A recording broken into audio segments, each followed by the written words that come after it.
Hello everyone, আসসালামু আলাইকুম। আজকে আপনাদেরকে সম্পূর্ণ ন্যাচারাল পদ্ধতিতে কিভাবে হাতে মুড়ি ভাজে কোনো মেশিনের সাহায্য ছাড়াই সেটাই দেখাবো। তো এইখানে ফার্স্ট লবণ পানি মিক্সড করা 1 কৌটা চাউল দিল এবং পানিটা দিয়ে দিল, লবণ পানি দেওয়ার পরে এটা বারবার নাড়াচাড়া করে যখন পানিটা শুকায় আসবে তখন এই যে পাশে একটা মাটির হাঁড়িতে গরম বালি দিয়ে রাখছে, তো এই বালিটাও যখন একদম গরম হয়ে আসবে তখন আর কি চালটা বালির ভিতরে ঢেলে দিতে হবে।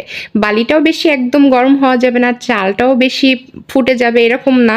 আসলে এটার একটা সিস্টেম আছে তো যারা ভাজে আর কি তারাই ভালো বুঝে। আমাদের মা চাচিরা এগুলো গ্রামে ভাজে, তো দেখলে কিন্তু চোখটা জুড়িয়ে আসে। দেখেন এখানে কত সুন্দরভাবে মুড়ি তৈরি হয়ে গেছে। আর বালিটা কিন্তু বেশিক্ষণ রাখা যাবে না, গরম বালি, তাহলে মুড়িটা পুড়ে যাবে। এখানে একটা কাঠির সাহায্যে বালিগুলো আলাদা করে নিতে হবে। তো দেখেন মুড়িগুলো কত সুন্দর হয়েছে, একদম দোকানের মুড়ির মতো। তো ভালো লাগলে আমার ভিডিওতে অবশ্যই আমার পেজটিকে ফলো দিয়ে রাখবেন।